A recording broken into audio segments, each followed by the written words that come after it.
In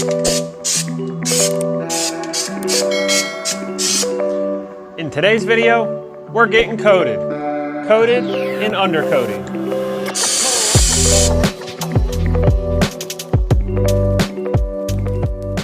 Hello everyone, welcome to Challenge to Build. My name is Paul Michael and welcome to the shop. I've been working on our family's 2500 Suburban for the last month or so, and I've kind of procrastinated on making this video and doing the work. What I am doing today is I'm trying to wrap up this build, and in order to do that, I need to paint and undercoat the underside of the truck. This truck was extremely rusty when I got it, and it was something that I knew that I would have to take care of at a certain time. And since it's been up on jack stands and I'm doing all the extensive work, I figured now would probably be the time to do it. I have already gone ahead and done a rust converter, which there's a video about that within the channel. I will put a link up above, but I use Seal as a rust converter. The back half of this truck was definitely in a lot worse shape than the forward half. So my goal is at least from transmission cross member back to try to get that as much as possible. As far as everything else, I am using Rustoleum gloss black, and then I'm putting like a top coat, a speckle coat of Duplicolor TR250 on it. I'm kind of creating my own system per se. I've already gone ahead and started, so I'm going to continue on and we'll get through this process. For the prep side, I used a metal scraper just to kind of scrape off the scaly rust and loose paint, which worked out really well. I used 120 grit sandpaper on a 6-inch MaxXT electric VA. And then for the detail sanding, I just used Dura Gold Scotch-Brite. As far as the application process, I just went the cheap and I'm using simple 2-inch chip brushes. You are going to go through a lot of them with the constant like pushing of the angles and trying to get up in the cracks and crevices. So make sure that you have ample amount of brushes to do the job. You could use rollers and or a spray gun, depending on what you're working on. And another thing is you're going to want to make sure that you have a lot of latex gloves. You're going to go through a lot of these as well. You will get, or at least I got dirty doing a job just because of how much I was putting on and it dripping down. So you may need a cover suit to put on as well. And safety, you know, you're going to need a respirator depending on what kind of products you're shooting. Make sure you have good ventilation. I have a box fan in front of the truck blowing the air down. I also have my central air exhaust fan running to do the job as well. Also, it is really hot today, so make sure you're taking some breaks. Get out from underneath the vehicle, stand up, stretch, make sure you're staying hydrated, take the breaks, and just try to keep yourself from getting overwhelmed in something like this. This is not a glorious job. This is something that nobody's really going to pay attention to, but it's worth it in the long run.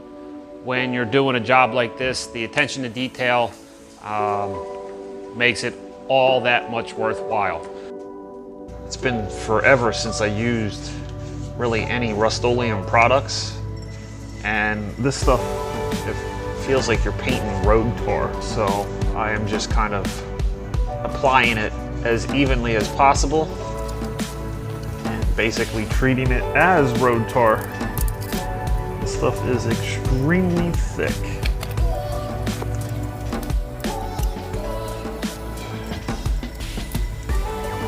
The thing you're going to want to do is work in very small sections, so that way you do not get overwhelmed with the project, which it's still very hard not to get overwhelmed because there's just a lot of work under here, and it's a lot of work that nobody's ever going to see or even really appreciate how much time it takes to do this. But this kind of stuff is what makes the job in the end. You're going to look back and be like, man, I'm so glad that I did that. it's just key to work in small sections. So that way you limit the craziness and the frustration of going through this. And take breaks. Every once in a while, take a break, walk away, get up, stretch. Again, help just limit some of the stir craziness.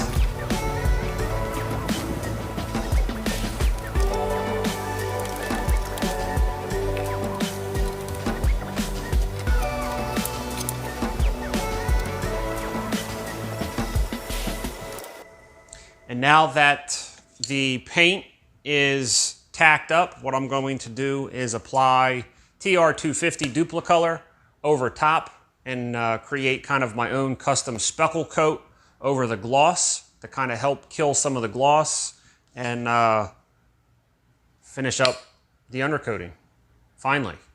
So let's continue to challenge the build. Now the idea with this top coat is to just simply kind of break up some of the gloss. I didn't want the gloss paint, but that's all they had. I really wanted like a satin. So I'm kind of just making it up as I go. And I really like the texture look of the TR250 by Duplicolor.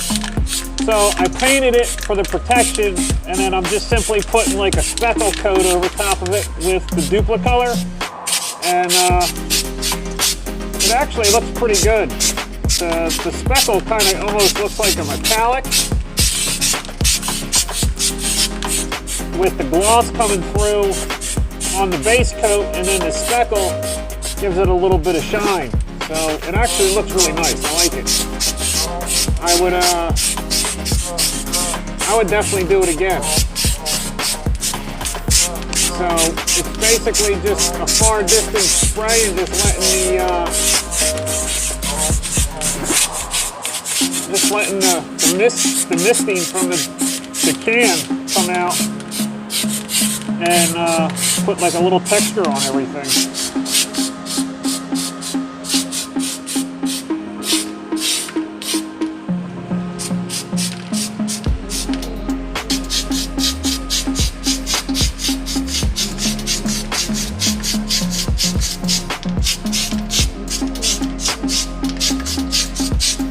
So that's going to wrap up today's episode of Challenge to Build. I know to some of you it probably seems ridiculous to spend all that time and money down underneath such a non-important vehicle, but some of this is also to show people what can be done using certain products in a certain amount of time. So this is kind of like a how-to maybe as well. Some of it's just for me too. Testing my abilities, testing new products, techniques, and different things like that. So it wasn't a waste in my opinion, considering what it looked like previously to what it looks like now. We're talking leaps and bounds better. And now it's just gonna be kind of trial and error to see how long and how durable a finish like this is. So I will be kind of tracking that, just again for my own personal reasons. So hopefully maybe you've learned something from this video. Leave me some likes, comments, let me know what you thought. In the meantime, get out there, go challenge your build. Thanks for watching, and I'll see you in an upcoming video.